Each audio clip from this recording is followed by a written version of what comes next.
So, a very good evening and good morning to everyone present in the meeting.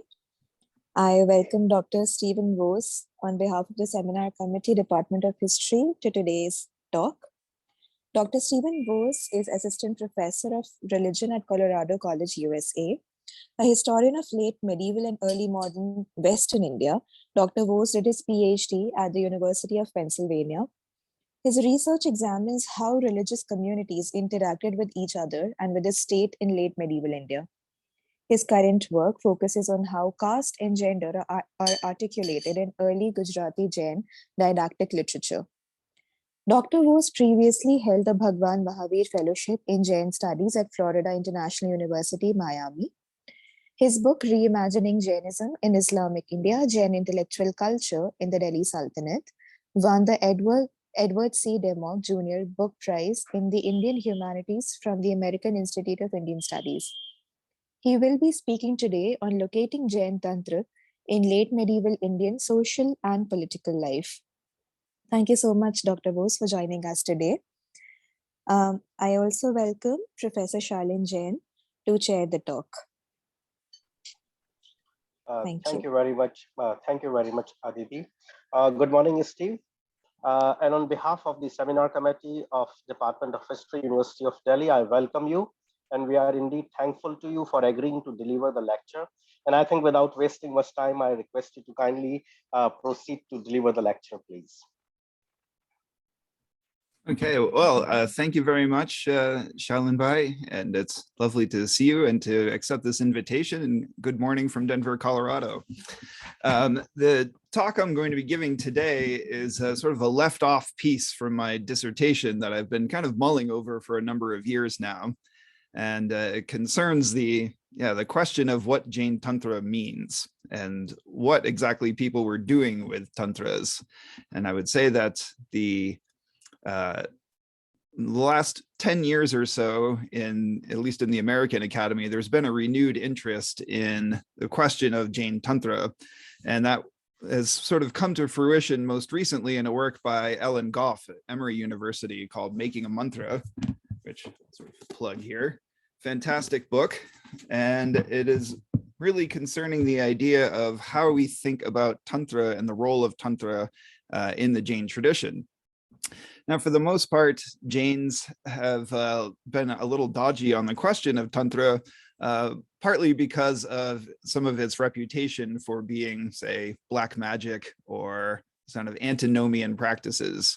And so Jains never really developed a tantric tradition that would sort of go against the idea that your karma is really what's guiding your rebirths, and the question of destroying karma as the ability to attain enlightenment. So in that question, there's almost no shortcuts to moksha for the Jains, and they hold that line even in the face of a developing Hindu and Buddhist tantric tradition.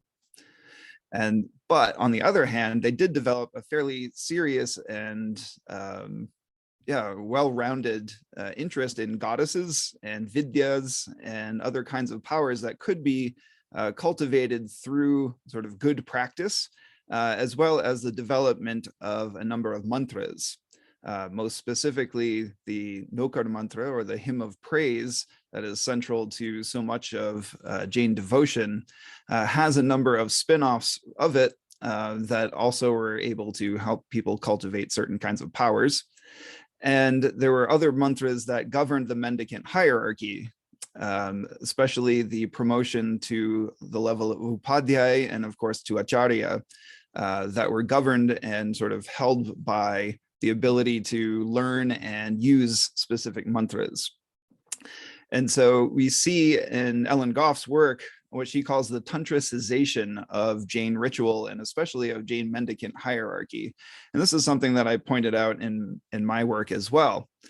But one of the questions that still remains here is sort of how do we broaden the frame and start to think about the role that Tantra played in people's everyday lives, or to say, what kind of ritual world did Tantra occupy? And that's what I want to talk about today. So with that, I will share my screen.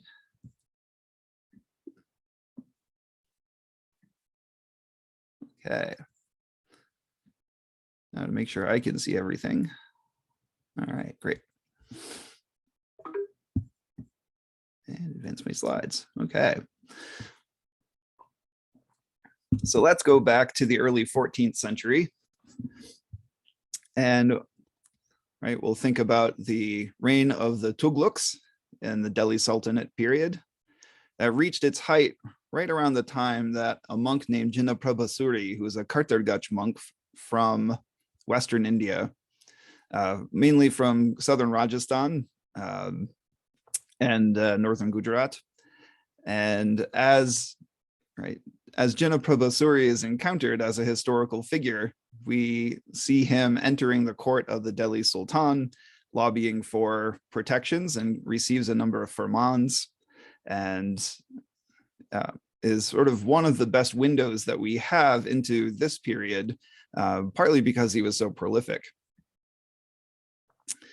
And one of the things that has really made me curious about kind of, as I say, the social and political life of Tantra is a passage from Ibn Battuta in which he talks about Muhammad bin Tughlaq inviting a couple of jogis to his court.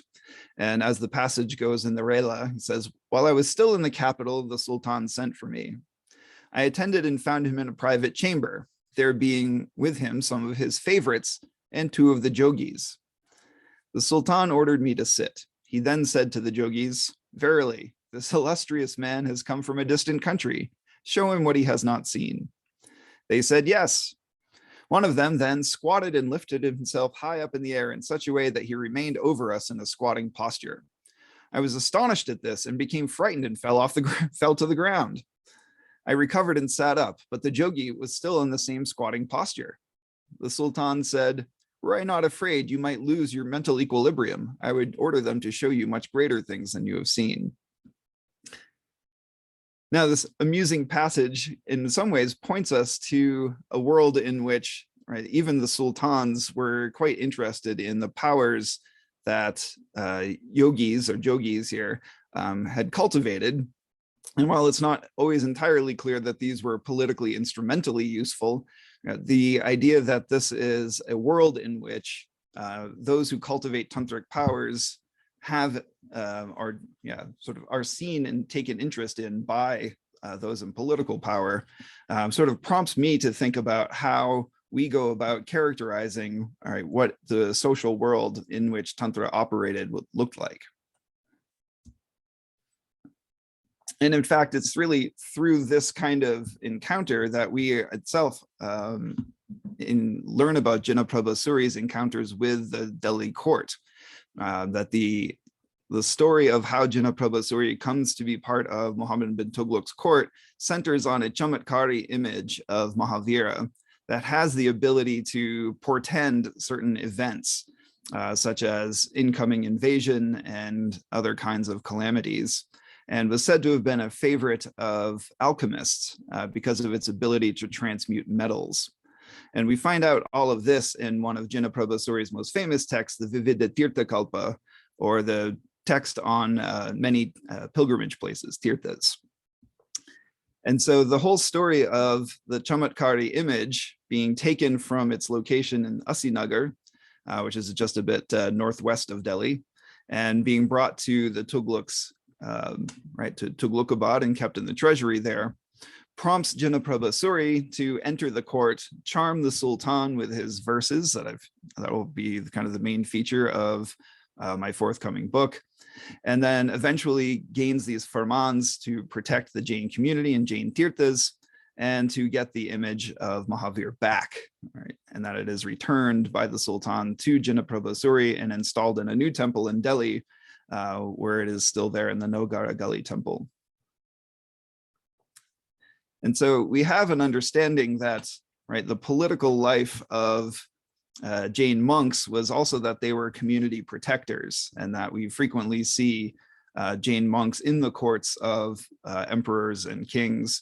And so the idea of the monk as a kind of solitary being who is not invested in politics is a bit of a problematic view, in the sense that in medieval India and early modern India, the thing that we clearly see is that monks are acting as kind of community protectors and using their intellectual gifts to sort of foster the prosperity and well-being of the community of Jains. There we see.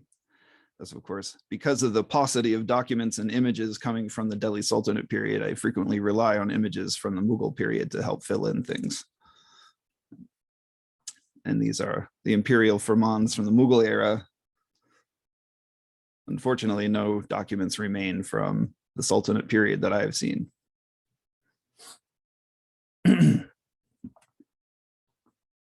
so one of the ways that an investigation into the social world of Jain Tantra is also a kind of an attempt to correct the history of how we write about religion in India.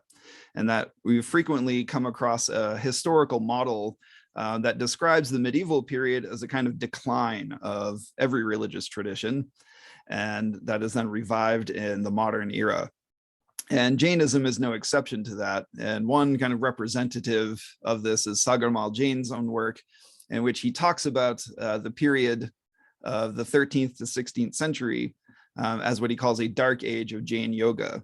Right? He says in this period, yoga, which was originally spiritual in nature, was completely shoved into the background, and Tantra, along with its rituals, became prime. The ultimate goal of yogic realization became worldly achievements instead of being emancipation.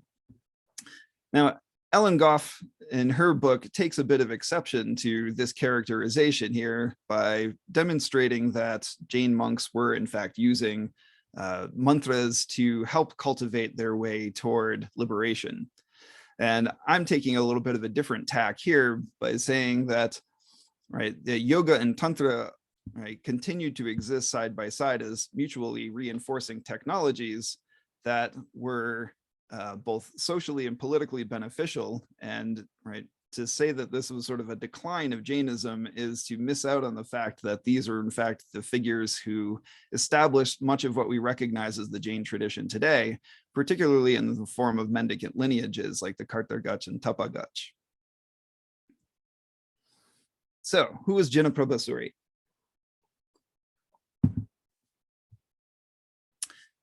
He was the acharya of a small branch of the Kartargach called the Laghu Shaka by the dominant lineage. It was itself somewhat known as the Shrimal Gacha because of its sort of strong affiliation with the Shrimal caste community.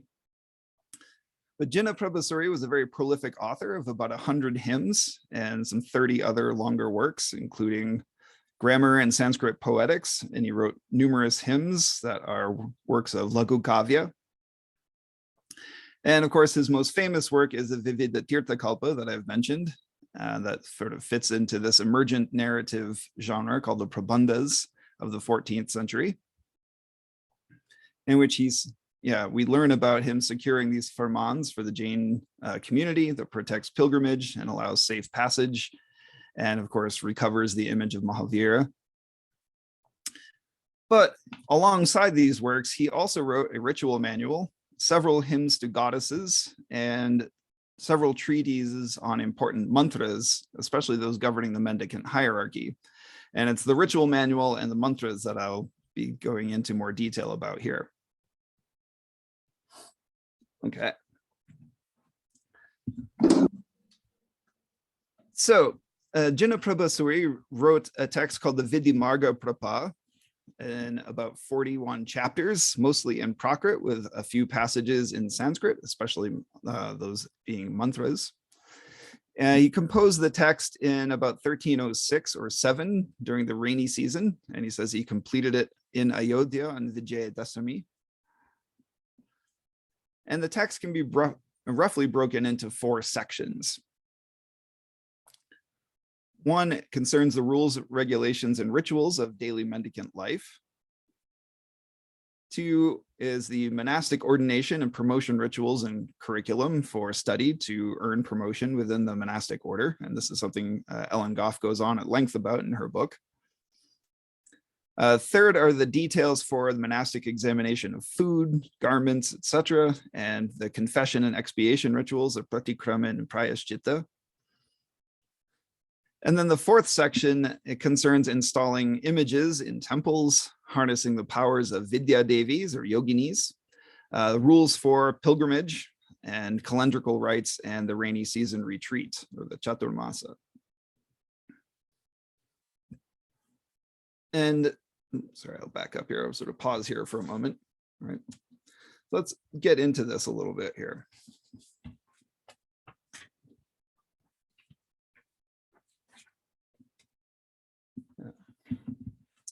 So the fourth section deals with the installation of images and things, and it's really here where we see a kind of the most explicit description of monks as community leaders within the tradition here. And so Jinaprabha Suri asserts that the vidhis, or the rituals that are outlined in the text here, are specific means of properly observing one's vows rather than contravening them. Right? And to cultivate right view has as its highest end liberation. But beginning with this, right, the rituals and formulas governing the minutiae of mendicant life seemingly force a monk or nun to be mindful of the suitability and purpose of any and every act undertaking, considering the potential karmic consequences. This appears to be the thrust of his interest in delineating the rituals of the avashika in the first part, as well as the rules and most common for the most common austerities and fasts. But with the attainment of moksha as the ideological center of monastic practice, the rituals and observances that follow all fit into a sort of liberation-driven model. But by its own functionalist logic, mendicancy is the only possible way to attain liberation. And liberation is for the very purpose of the existence of mendicant orders. Yet the sustainment of the fourfold community, the Chaturvidya Sangha, is the only way mendicancy itself can be supported. Thus, the subsequent sections of the Vidhi Marga Prapa regulate rituals and the cultivation of extraordinary powers, or siddhis or labdhis, that were part of a functioning and engaged mendicancy, all in order to maintain the Jain tradition itself, not as a mere concession to the laity, but as a fundamental part of what it meant to be a mendicant. If the first part of the Vidhi Marga Prapa also emphasizes the central importance of itinerancy, which was kind of the Kartaragacha's raison d'etre, by situating it within a constellation of observances that both follow the canonical prescriptions for mendicant conduct and place the careful observance of all such practice at the heart of what it means to be a proper mendicant. In this sense, Jinaprabha's text compares with Jinavallabha Suri's Sangha Pataka, or letter to the Sangha, the community, as a text directing its readers to the correct understanding of what it means to be a mendicant, but extends beyond it to discuss specifically how one properly goes about the practice, and that includes sort of protection of the community. While Kartargach mendicants were themselves forbidden to dwell in temples or to perform rituals with substances, called dravya puja, they articulated the power and importance of worshiping images, both of the jinas as well as of their attending deities, the Shasan Devatas, who protect and guard Jaina images and temples and work on behalf of devoted human Jains to provide them with worldly success and protection. As such, the Vidhi Marga Prapa shows one important way mendicants related to the Kartar laity, namely by performing the consecration rituals outlined in its final section. Rather than understand their involvement with temples and images merely as a concession to the necessities of the spiritual lives of a laity that were needed to support them, Jinaprabha's text also suggests that these objects sustain the entire Jain community, a point that becomes abundantly clear when assessing the Vividha Tirthakalpa, which I'll talk about a little bit later. Thus, the Vidhi Marga Prapa also closely juxtaposes consecration rituals with the rites involved in gaining so-called tantric or extraordinary capacities, which strongly suggests that Kartar monks like Jinaprabha thought of their efforts to gain these supernatural or extraordinary powers through mantras, or by propitiating goddesses such as the yoginis or Vidya Devis, was all part of a continuous practice of proper monkhood that included rituals and images based in temples, and not despite them. Thus, to be an effective leader of the Jain Sangha, which is comprised of both mendicants and laity, it is to master a number of realms of power. We've already seen that Jinaprabha Suri took an interest in mastering grammar, hermeneutics, the conventions of courtly literature, and we see that codifying monastic practices and conducting rituals and controlling several types of these extraordinary capacities were other important ways that Jain monks exercised a power that sustained their communities and earned them respect within their orders, as well as among the broader South Asian religious and political landscape.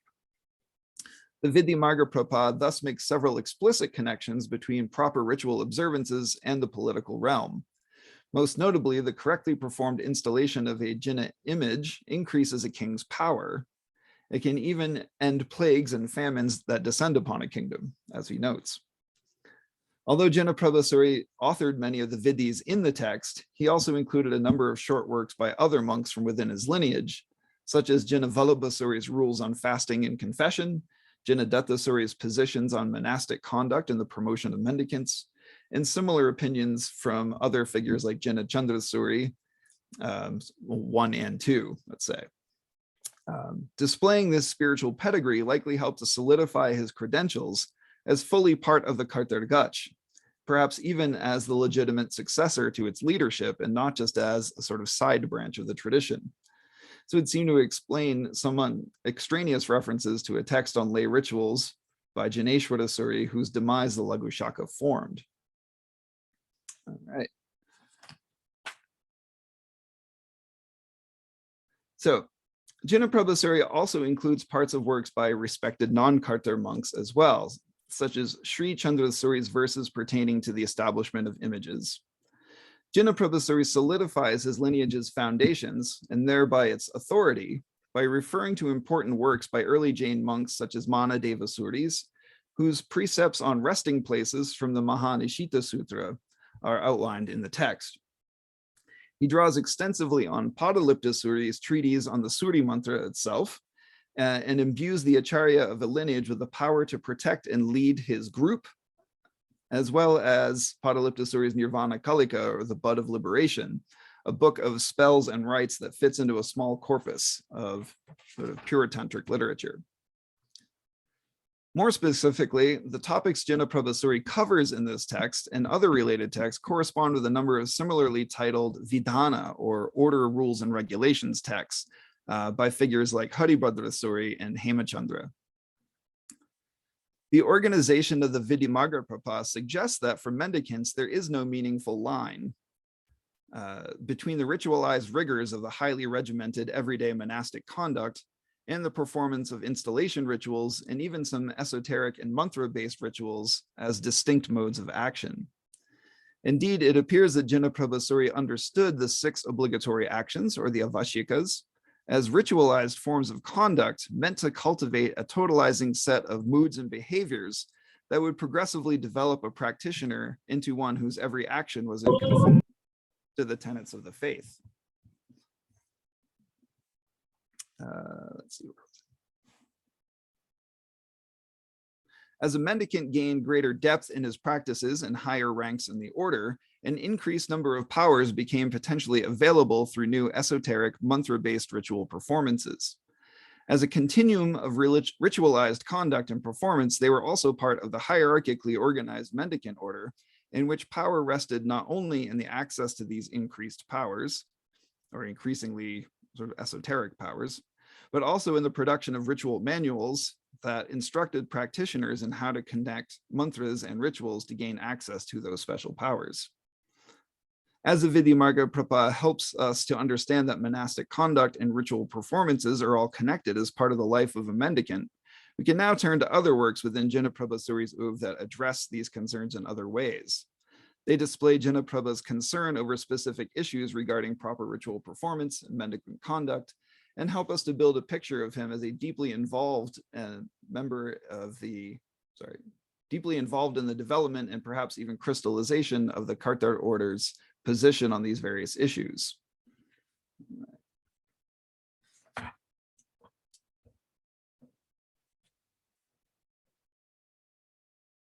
Okay.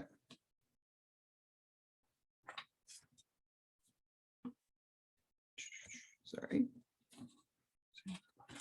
Okay.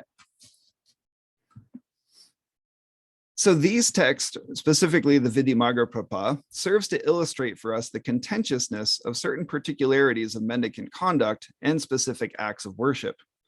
Jinna Prabhasuri's texts on these matters of conduct and ritual established an official Kartar position on them, mostly because he is the first one to write such a manual within a Kartar tradition, one that could be challenged or upheld in practice.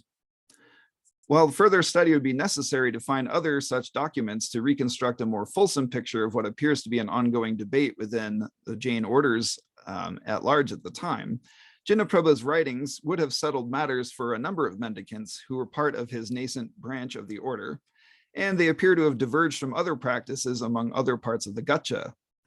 To establish him as a leader of the Kartar Gach required him to make assertions of this nature.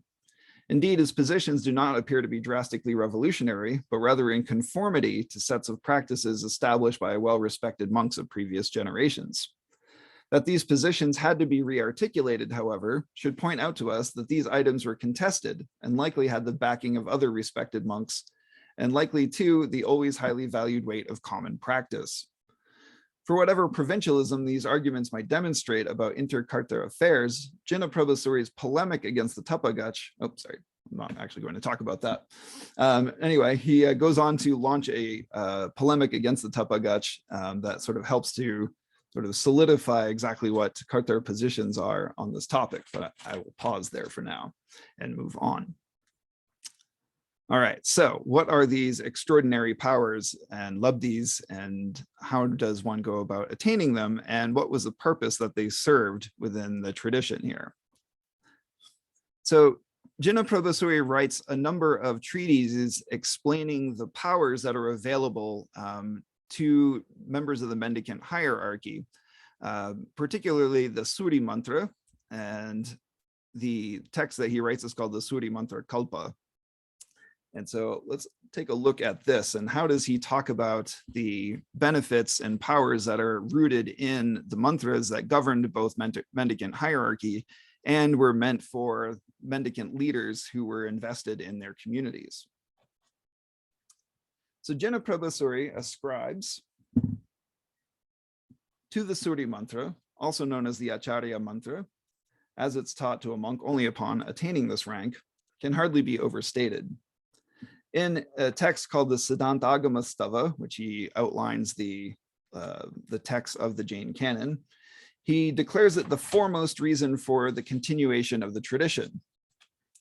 Jinna Prabha's esteem for this formula may have had to do with his sectarian affiliation, as it played a key role in the foundation of the order and the crystallization of a distinctive Kartar identity. In Jinnapala's mid-13th century lineage chronicle, the Gacha's founder, Vardhamanasuri, gains the authority to break from his own lineage and establish the new order after receiving a detailed discourse on the powers inherent in the Suri Mantra from none other than Parshvanath's tutelary deity, Dharanendra. While the antiquity of the mantra traditionally goes back to Mahavir's disciple Gautam, hence its alternative name, the Gana Vidya, and even to Pundarika, the chief disciple of the first Jinna, Rishabhanatha, there's little solid historical evidence that would support a date earlier than the 10th or 11th century of the Common Era, when the first Gachas were emerging in the Shvetambara tradition. The Kartar monk Sangatilakasuri composed the earliest known treatise on it, the Mantra Raja Rahasya, or the Secrets of the King of Mantras, in the late 13th century. Other Gachas began to take an interest in the mantra around this time as well, as the Tapagach monk Dharmakoshasuri delineated a 13-line hymn to this mantra. The popularity and importance of the hymn appears to grow somewhat rapidly as Jinna Prabha's Suri Mantra Kalpa Vivarana, or the long treatise on the ritual manual on the Suri Mantra, which was completed in 1317, appears roughly at the same time as two other similar works by monks in two other Gachas. The Suri Mantra Kalpa Vivarana is comprised of 5 chapters, also called pitas, covering the contents of the mantra and its various powers inherent in it, which he calls vidyas and labdhis. It contains the means for the reader to cultivate through them guided meditations and rituals. Jinna Prabha begins by delineating various traditions of the Suri Mantra, giving versions that have 12, 13, 18, 24, and 32 lines, or padas, each of which is considered to contain a different labdhi, or power. right, attainable by a well-accomplished monk. Jinaprabha attributes the 12-line version to Manadeva, an early monk who actually saved the city of Takshila from a plague by means of the magic power of a hymn to Shantinatha. He was also a key figure included in the late 13th century Prabhavaka Charitra, the most important Shvetambara hagiography collection of Jinaprabha Suri's time. His version of the Suri mantra serves as the boilerplate on which longer versions are built. Jinaprabha also gives an 8-line version that he claims is known in the Digambara tradition, which hints that he may have recognized the indebtedness of the Shvetambara tradition to their counterparts, from whom they derived most of the source material for their tantric works. The version of the Suri mantra that Jinaprabha expands on contains 16 lines, which he simply claims as ours, asmakam. The lines of the mantra itself are in Prakrit and stylistically similar to the Nokar mantra, the 5-fold praise of ascetics ranging from the jinas to everyday mendicants. The first line, Om Namo Jinanam, or Om praise to the jinas, and each subsequent line of the mantra begins with Namo, or praise, with the objects similarly in the genitive plural case. In order, the 15 remaining items praised in Jinaprabha Suri's version of the Suri mantra are the jinas who have avadigyana, or clairvoyance, supreme clairvoyance, param avadigyana, limitless knowledge, infinite knowledge, those possessing total omniscience, all existing omniscience, and knowers of the 14 Purva scriptures, knowers of the 10 Purvas, 9, and then down to those who have an understanding of the Anga texts.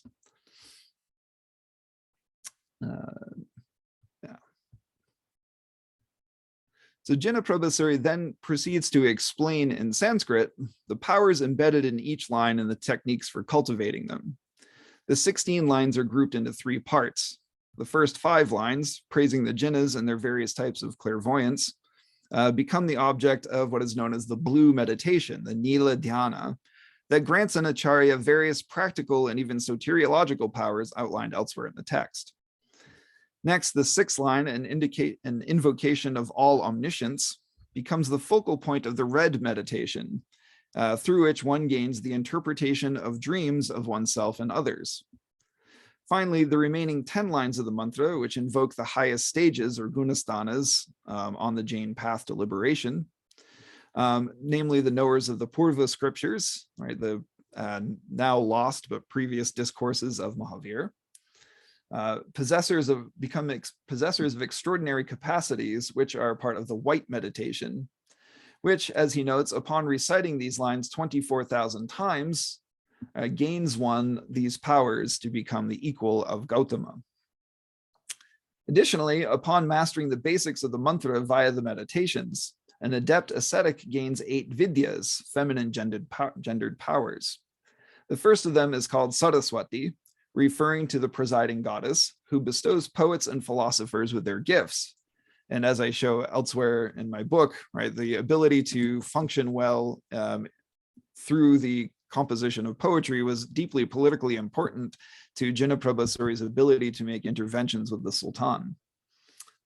Right, the remaining vidyas are more descriptively titled based on their desired result, such as the power to destroy disease, poisons, and other kinds of false and inauspicious things, and to break free of bondage, not so much spiritual bondage, but literal bondage, and to defeat others' spells, and to attain fortune in worship, Shri. They can eventually even induce one to attain moksha, although this comes at the end of a much longer explanation of the different kinds of powers that one can attain through these meditations. To attain one or more of these vidyas, an acharya needed to repeat the name of it in concert with the meditation on the appropriate lines of the Suri mantra. Jinaprabha then turns to the labdhis, abilities attained in similar fashion to the vidyas, but without a presiding goddess. Jinaprabha outlines several that he calls medicines or oshadhis, which cure various afflictions and diseases such as leprosy, kushtha. For the acharya who masters them, these labdhis grant the power to heal by touch, by the acharya's urine and stools, mucus, and other bodily surface excretions, all of which are considered purified and transformed by the ascetic's austerities and mastery of the Labdhis. Other Labdhis praised in Jinaprabha Suri's version of the Suri mantra, such as the flowing with milk and flowing with honey, appear to destroy poisons, as they are visha apaharan, though they are typically understood to make one's speech sweet, perhaps meaning compelling, or the food one receives as alms, typically insipid, tasty, and nourishing. The remainder of the first chapter details a number of rituals, pujas, ritual diagrams, yantras, and expansions on the Suri mantra. One ritual involves placing betel nut on a white copper plate besmeared with sandal paste, over which one pronounces part of the mantra in order to cure a person inflicted with disease. Another more elaborate ritual outlined in detail involves three-tiered metal samavasarana, on which several different types of ritual worship are conducted, followed by singing the Bhaktamara Stotra and reciting the Nokar and then Suri mantras. After 6 days of recitation, Jinaprabha Suri assures his reader, one's goal is attained. One yantra is designed to bestow the knowledge of extracting an arrow, the vidya. Jinaprabha also enumerates a number of other short mantras considered to be part of the Suri mantra to help cultivate still more powers. For example, by reciting Om Namo, oh boy, what have I done? Agasaga Dhram Dhram Swaha, while eating unsalted food every day for a month, right? Namely the Ayambil Oli food, one gains the ability to fly for up to 1 yojana. The subsequent pitas are more focused discourses on shorter mantras, through which one may gain several practical vidyas and cultivate progress toward liberation. The second details the Bahubali Vidya, capable of granting one who masters it the power of prognostication, Adesha Vidya, victory in one's own territory, conquest of another's, and invincibility in the midst of enemies and of the community and the like, as he puts it.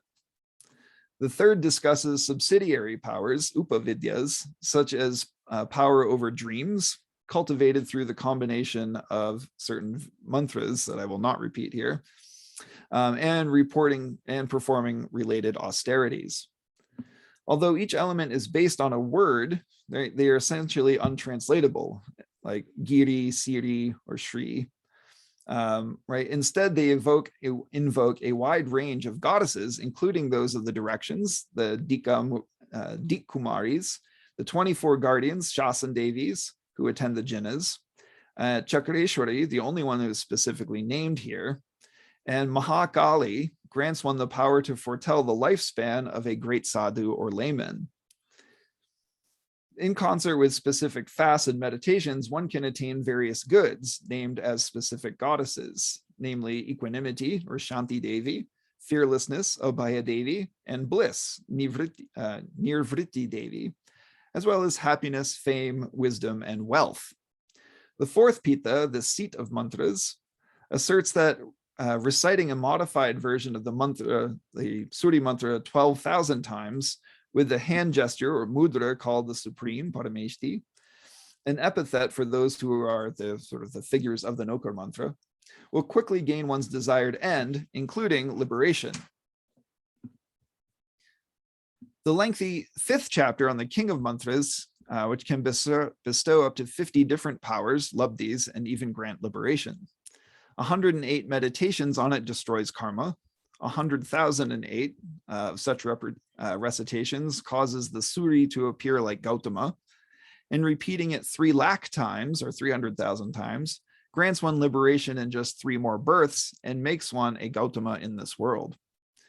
Jinaprabha again enumerates the benefits of studying and meditating upon the text as a whole, indicating that the individual chapters grant clairvoyance and omniscience, avadi and kevala jnana, knowledge of the 14 Purva scriptures, right, which are otherwise lost, and even eventual liberation and all other goals. Beyond this, he mentions several meditations designed to bestow still more powers, named riddhis, such as the black meditation, which when combined with the chakra mudra destroys one's enemies. Finally, Jinaprabhasuri ends the section with a 20-verse Prakrit hymn in which he reviews and summarizes the powers available to an accomplished acharya, who recites the various mantras and practices the various rituals and austerities that comprise the Suri Mantra Kalpa. The first verse of the hymn indicates that the Ganadhara Gautama is the ultimate source of the Suri Mantra. He beseeches Saraswati, a Jain goddess devoted to the path of liberation and given to aiding fellow human Jains, to aid the Acharya in studying the text to help him gain the powers described therein. He writes, "May the beautiful Saraswati, joined with the devotion to the feet of Gautama, give to the Suri a storehouse of good qualities, the great joy of Vidyas, from the very first line of the mantra." It's a phrase repeated as a refrain in the last quarter of verses 8 through 12, also connects Gautama to the king of the best of mantras. In verse 18, Jinaprabhasuri gives a condensed version of the king of mantras and states, after 300,000 recitations at the feet of the Acharya, he becomes Gautama. And to close the text, he gives a 10-line summary of the meditative objects, implements, mudras, recitations, and results of the practices involved with harnessing all of the powers of the Suri Mantra. While the actual text of the Suri Mantra appears to be given in the treatise, Jinaprabhasuri insists, actually in the Vidyamarga Prapa, the text that I talked about before, that knowledge of it could only be maintained if it were not written down, hinting that there may be elements to the mantra not shared in this text that would only be transmitted orally. So in some ways, we're getting only a limited view of what this text can tell us about this practice. But here in the Suri Mantra Kalpa itself, he's careful to delineate the permissible practices and circumstances for the performance of these labdhis, as well as people who are sort of suitable to receive those powers. As we noted, he states that it should be used for the benefit of the community or protection from peril. Only those who have attained the rank of Acharya may be taught it. Further, there were a restricted number of contexts in which the mantra could be used publicly, most notably pertaining to the establishment of greatness of the tradition, the prabhavana, or to bring about the prosperity of the community, as he puts it. Though what this means, for the performance of these special powers, such as divination and prognostication, are not always clear. Although Jinaprabha insists that it should only be employed in politically calm and religiously suitable surroundings, as he puts it in the text, he also states that it can be used to put to flight inimical deities and heretics, and in the erection and protection of temples. Given that he completed the text just 4 years after the destruction of the temples at Shattrunjay in 1313, the politically calm setting for the performance of this mantra may have been very loosely defined. Indeed, the highly controlled nature and putative power of his mantras seem to make its performance most called for in situations of personal and community peril. And I think it will be pertinent for me to stop here, but I look forward to your questions as I start to get this shaped up and as I start to think about how we broaden the frame for understanding Tantra, not just as a sort of shortcut to liberation, but indeed as a series of technologies that monks cultivated within their mendicant orders in order to protect their community, as they put it. So with that, I will stop sharing and I'll look forward to your questions and comments.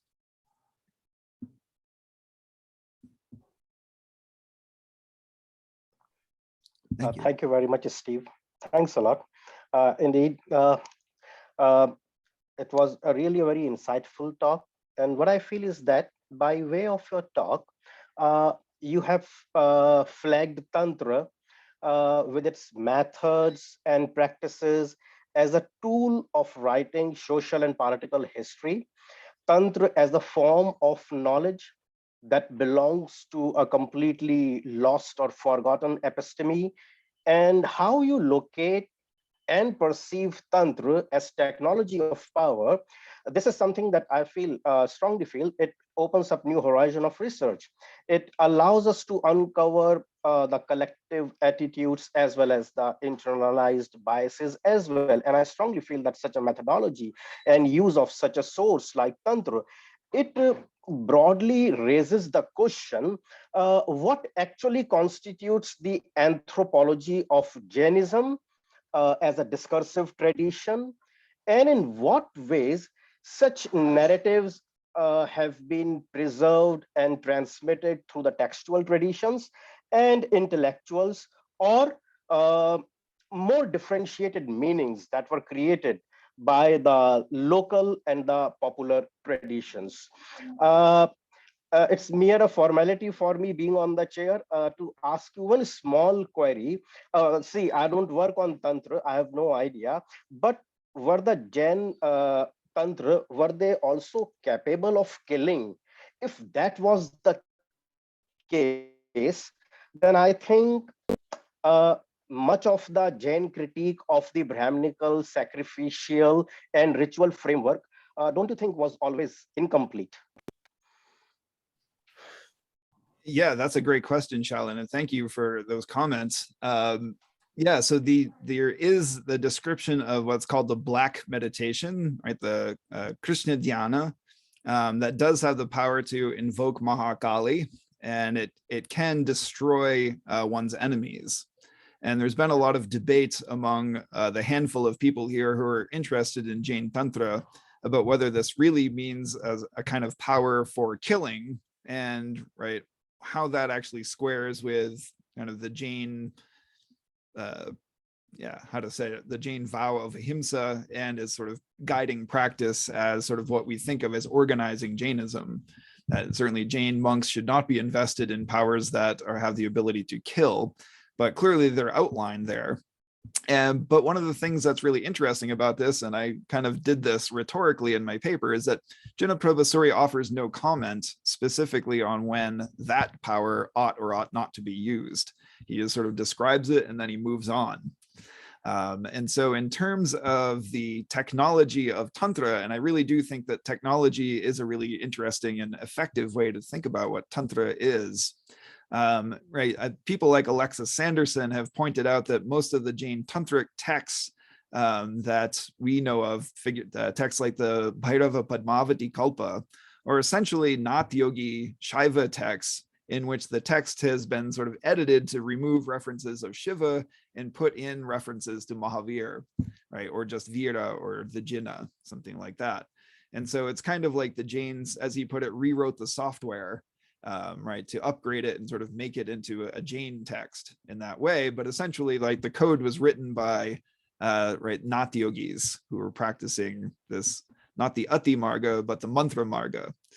And so it's one of the things that I think would be really interesting in terms of understanding this intellectual connection is if we go back a couple of centuries to the time of Hemachandra, like the late 11th and early 12th century, so much of Western Indian Jain intellectual activity is responding to what's going on in Kashmir, right? Hemachandra is himself so interested in Anandavardhana and sort of the kind of Kashmiri aesthetic tradition.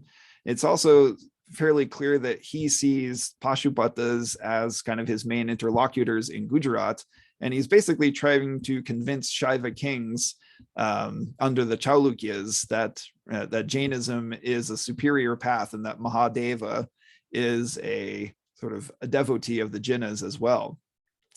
And so as we think about that intellectual exchange between Kashmir and Gujarat and for the centuries prior to Jinaprabhasuri, I think what he's doing in the 14th century with trying to rewrite or to explain in more detail the powers that come about through the mantras that govern mendicant hierarchy, is to think about what a new kind of monastic leader of the community actually looks like, and to think about these mantras in the context of his own political interventions, to me, is kind of an enticing way as a historian to broaden the frame of how we approach Tantra, and what we can say and do about it, other than to say it's this kind of antinomian sort of path to liberation, right? It was also clearly laying out a number of social and political goods that could come out of it as well. Yeah, thanks. Thank you very much, Steve. The session is open for any of your observations, comments, or questions, please. Yeah. How about Anchit Jain? Good evening, sir, and thank you so much for this very interesting lecture. I really like the point, like the emphasis you made that the ideal monastic behavior, as what has been emphasized in Vidhi Marpapa, as well as an emphasis on the mantra, may not be seen as contradictory practices. So I really like that aspect. And so I find your work on medieval tantra and similarly Ellen Goff's work on again on medieval tantra and the aspect of Surya mantra and becoming like Gautam as very important works for understanding the tantra practices. So I want to take your guidance or your views on the aspect of early history of Jain Tantra, in the sense because we have a very I can say about my own, I have a very little understanding or kind of no understanding for the early history of Jain Tantra, like for the early medieval period of 8th to 12th century. We do find several images of Vidya Devis from 8th century onwards at several sites. We have textual reference of Vidya Devis and some kind of Vardhaman Pattas from 11th century, but still, I want to still that understanding of the early phase of Jain Tantra is quite unclear to me. So I would like to take your views on that. Thank you. Yeah, absolutely. That's a great question, Anchit. And I would say that, in fact, I kind of wish Ellen were here right now because she's the one that's done most of that legwork on the kind of the prehistory of the period that I'm talking about. But what I think is really revealing about what has done is to show how the Shvetambara Murti Puja canon, the so-called 45 text canon, all right, is still a kind of very much a work in progress up until the 9th century of the Common Era. Right, that the Mahanishita Sutra and the commentaries that are on that are really, they're sort of buttressed by figures like Haribhadra, and that this kind of technological change that's happening in what, Sanderson calls the age of Tantra is something that is carrying through into the later period that I'm looking at. But I mean, as Ellen also points out, it seems that there are ways that the visual record, like going all the way back to like Ayagapattas, date back to say the 1st century before the Common Era, show us certain kinds of visual tropes that were probably part and parcel of how the mendicant hierarchy was governed. So whether it's always been governed by sort of the knowledge of certain mantras is probably not necessarily the case. But there are certain ways that the visual record does help us to kind of understand an evolving pattern of how, say, mendicant hierarchy works, how relationships to goddesses work. Because I think, right, we could look at figures like Ambika and Padmavati and sort of see their earlier expressions in places like Allura as a kind of evolving understanding of the role that goddesses are there to play in the tradition, and gods as well. And that as we start to develop what we know as like the pairs of Shasan Devatas that are sort of linked up with each of the jinnas, that part of that process was about a conversation that was going on with Digambars and Shvetambars with a kind of this technological development that lasted, well over a millennium that we call Tantra. So yeah, I would say, think of it, if I could give you any guidance anyway, I would say, think of it in certain different kinds of categories, right? Like, if we think about, say, mendicant hierarchy is governed in one way by tantric technology, that's one thing. If we think about kind of the practices of well-being that are connected with goddesses and how those get tantricized as well, I would say that's probably another domain, and that eventually these get merged as figures like, right, the acharya of a lineage starts to take on a very explicitly community guidance kind of role. And that really gets articulated in many different kinds of texts, like the Vidyamarga-Papa, the Sangapataka, things like that. So, yeah, sort of off the cuff, but thanks. Yeah. Thank you so much, sir. Seema Bawa? I have a question. Pragya. Okay. No, this is Arja there. Oh, sorry. I just see a bunch of black boxes here. So. Okay, I do have a question regarding this topic. Your topic was very interesting about Tantra, Jain Tantra. It's quite interesting. You talked about, Jinaprabha Suri actually talks about the Suri mantra, and how it was used in the Shvetambara tradition. Do we find certain differences? Because if you look at the Bisupantha tradition or the Bhattaraka tradition, they basically they also in a way practice this all kinds of tantric manifestations. The Bispanthi tradition or the Bispanth, and all the worship of Shashan deities is very much practiced there. So, do we find such evidences in Vividi Kalp regarding such practices, or how does Jinaprabha takes the question of Digambara worship, or the Bhattaraka worship of the Bhattaraka practice of Tantra? Yeah, I'm sorry, I'm getting some strange noises here. Pragya, could you just sort of briefly restate your question? Just make sure I got it. Something about Digambara practices. Yeah. I was asking about the Digambara, that how basically what does Jain Suri, or what does Jain Suri talks, how does Jain Suri basically talks about the Digambara worship of practices of Tantra? Because you talked about the in the context of Shvetambara tradition, you talked about the gachas, the Khattar gacha. So my question is this: do we have some explicit references to the Digambara practice of the Bhattaraka tradition of Tantra worship? Right. Yeah. Thanks. Yes, I'm just actually scanning through this chapter right now. So yeah, he makes reference to a version of the Suri mantra that he claims is known in the Digambara tradition. And one of the interesting things about this is it seems that the Digambara tradition, especially along, say, like the Konkan coast in places like Kolhapur, seem to have been kind of the early seat of a lot of the production of Jain Tantras. So the Bhairava Padmavati Kalpa, Jason Schwartz has shown pretty convincingly, is probably composed in and around Kolhapur by Digambaras. And yeah, so he clearly knows that Digambaras know something. And yeah, it seems that there is an exchange that's going on between Digambaras possibly from, say, Maharashtra, Madhya Pradesh, and Gujarat.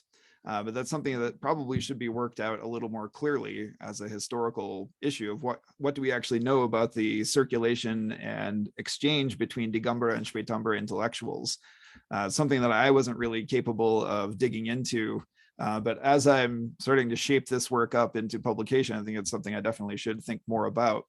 I would say one thing that has helped us a bit is a new interest in the Balatkara Gana, which is a Digambara gacha that operated in Rajasthan, Gujarat, and in farther south into Madhya Pradesh and Maharashtra. And so I would say that they were probably the main interlocutors, if there were any, between the Shvetambaras and Digambaras. So yeah, the trick is Jinaprabha Suri seems to like Digambaras just fine. Like, he doesn't have anything bad to say about them. In fact, when he secures his firmans from Sultan Muhammad bin Tughlaq, he specifically states that they are there to protect both Digambaras and Shvetambaras. And so, yeah, it seems that there is a history to be written there of what those exchanges actually looked like. But I don't know. I would say Ellen has a few mentions of that exchange in her book as well, but to me, they're not as clearly worked out as they might be. Yeah, thanks for your question. Professor, we have a few questions in the chat box. Do you want me to read them? Sure, yeah. Okay.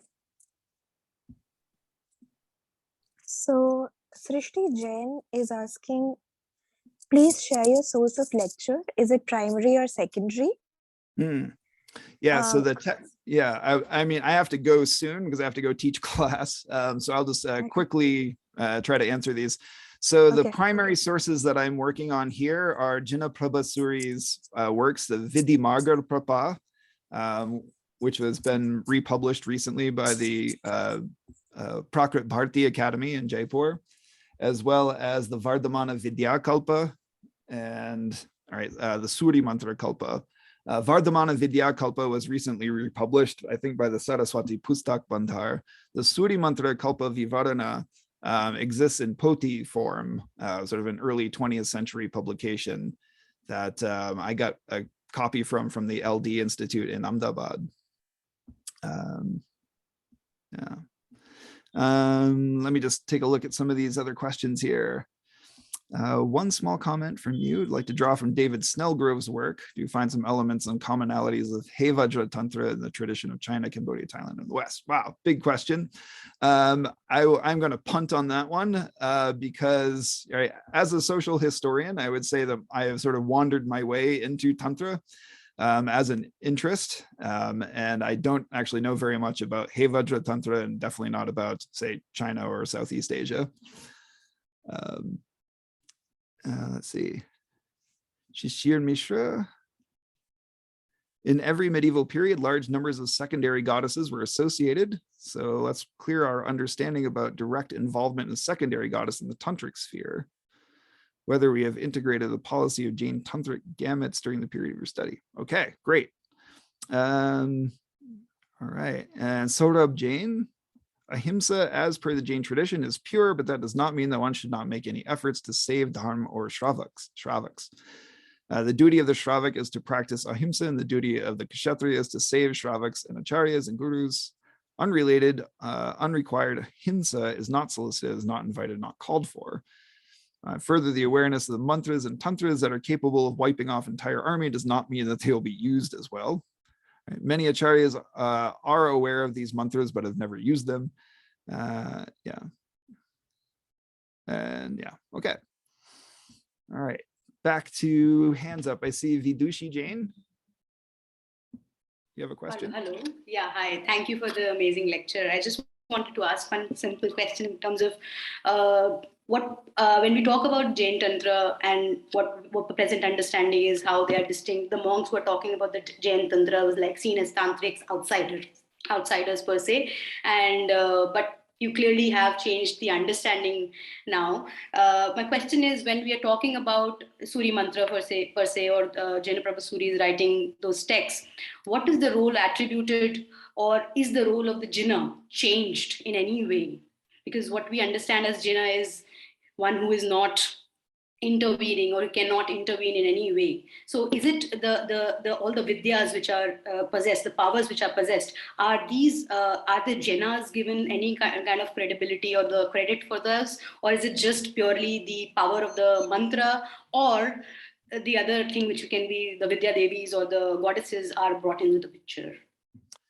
Yeah, that's a great question, Vidushi. So one of the things that I think is becoming clear from Jain Tantra, and I would say that Jinaprabha Suri is one of the few people who actually defines Tantra. This is sort of a question that bedevils anyone and everyone who tries to venture into the world of Tantra, is he says that a Tantra is nothing more than a mantra with a vidhi.